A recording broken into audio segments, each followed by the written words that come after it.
Hello again, everybody. Diamond Gems is finally back. Diamond Gems 45 saying hello. I've upgraded my baseball hobby room. Couple new coats of paint, some new items. So I thought I'd take you on a walk through it just for a while. Starting with a Bob Gibson commemorative autographed plate. I guess that's what you'd call it, a photo. His stats. There's the Bob Gibson 45 autograph. And it was a Dream Team plate. They came out with a bunch of these in the mid-'80s. Him and Mickey Mantle, other players such as that stature. Here's a picture of myself and Babe Ruth. What this was a picture taken when Babe was a Dodger coach. And the deal is you take a picture of yourself and the picture of what was Leo DeRocher, the face is cut out and they superimpose your face onto it. And it looks like you were with the Dodgers back in the day with Coach Babe Ruth. Also, 1995, I worked, not just went by his table, I worked Alan Rosen's table with him for a day in the 1995 St. Louis Sports Collectors National. And that was a very interesting, eye-opening experience as far as that's concerned. And finally, my wife took this picture and have kept it ever since. And I'm sad that Mr. Mint is not with us anymore, but he was, in my opinion, really, really good for the hobby. Brought hobby a lot more mainstream, brought some great prices for high mint stuff into the hobby, and like I said, overall a plus and very good for the hobby. Now let's go over here. Have a Keith Hernandez autographed Stratomatic card that I got off season, I believe in 1981. He came to a grocery store here in my area and was signing autographs. The only thing I had for him at the time was a Stratomatic card. So I got that autographed by Keith. Also, here's an autograph picture of Mike Krzyzewski and Bob Knight when Bob was the coach at Army. You can barely see the Bob Knight autograph. You have to look up close to see the Knight autograph. But there's an autograph of both of those two guys. And here's a Indiana print autograph in red Sharpie by Bob Knight.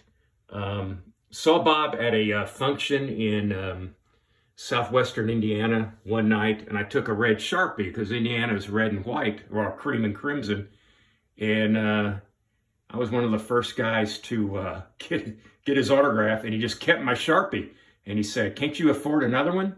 So I guess that's the story. Maybe he died with my Sharpie, I don't know. Here's an autograph of the old KXOK Cardinal broadcasters before it became KMOX, Jack Buck on the left and Harry Carey on the right. And got the Harry Carey autograph. A friend got it for me on this picture. Then Jack Buck came and spoke at a function I was at. And so Jack signed it. A guy came up to Jack Buck at that function and said, "Jack, why did Harry get fired?" And Jack looked at him and said, "You know why." Now let's go to some new shelving I brought in. I have a collegiate shelf here at the top. I'm a big USC football fan. 2022 should have been the year, guys. They didn't play Washington. They didn't play Oregon. Unfortunately, got beat by Utah twice and Tulane once. So that did them in. Let's go down here to the second shelf. I have some Heartland statues. Williams, Aaron, Nellie Fox. And I tell you how well the Heartland statues are done. If you take a close look at Nellie Fox, you can see the chaw in his left cheek. In most every baseball card you see of Nellie Fox, there's a chaw of chewing tobacco in his left cheek. This is testament to how well these were done and the time and effort were put into these. And I think the Heartland statues are still, there's Babe, Mickey, Eddie Matthews, and Stan Musial. I think Heartland statues are still a very underrated part of the hobby. Here's a Perez Steel autograph of Hank Aaron, and some Mickey Mantle statues that my mom had before she passed away, and an autograph of Mickey Mantle that my mom had in her possession the day she died.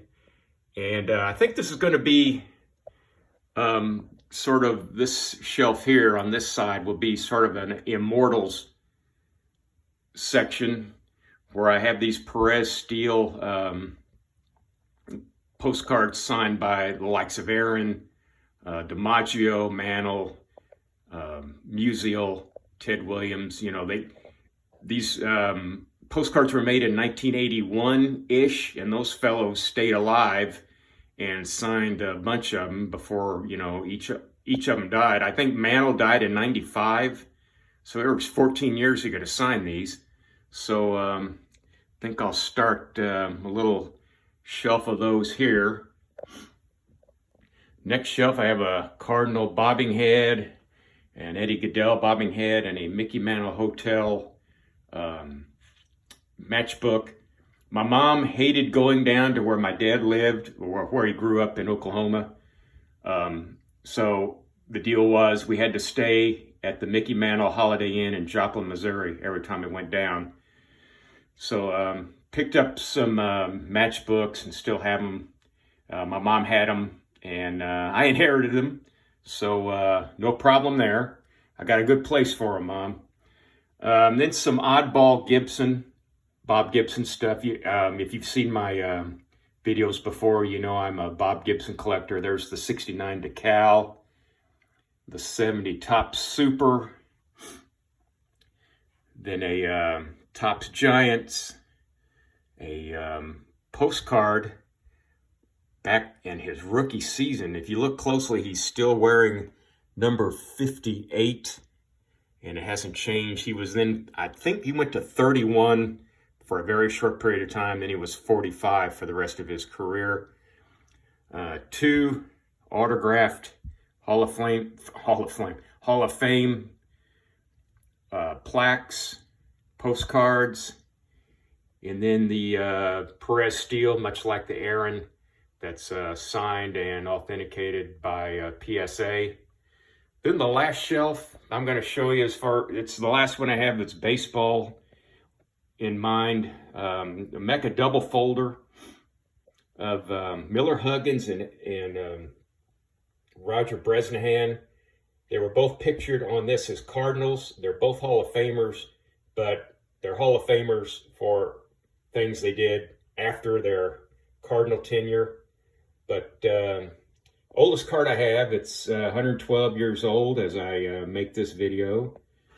A Curt Flood cut signature, which was a right place at the right time. I was at a fellow's table in St. Louis back in August. He was having problems with another customer. I think the customer is going to pay with PayPal. I'm not sure. And there was some discussion of who pays the fee, and they couldn't come together on a price on a card, and it was between like $1,500 and $1,700. So I just waited till it was my turn. The guy left. I said, "Can I look at your Curt Flood cut signature?" He said, "Sure." And I gave him a low ball offer. I mean, this guy was either going to yell and scream at me or say, "Cash?"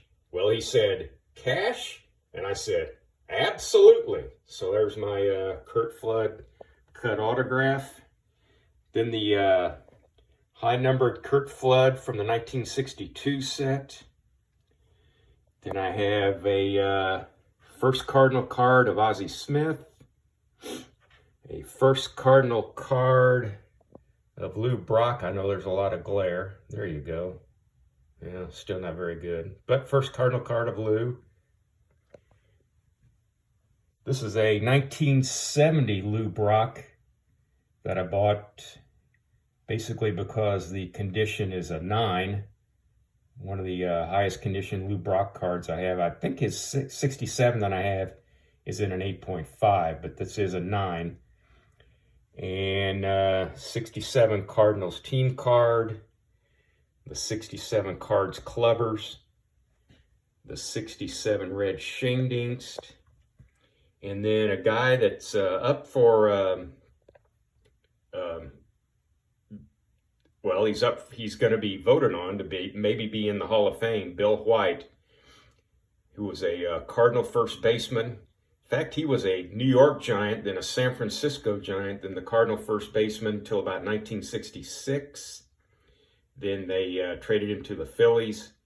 Then they brought him back in 1969. So there's the Bill White of 1969. It's a 1969 high number. The 1969 high numbers are not that hard to find, so there's not that much of a premium on them. But still, it's a nice card for a guy that could be going into the Hall of Fame. So that's about it for my new hobby digs. I know it's been a long time since I was on good old YouTube. It's about time I came back on to show you some of my new hobby area upstairs in my house. And once again, if you like it, click the like button. If you want to subscribe, click the subscribe button. And so long for just a while.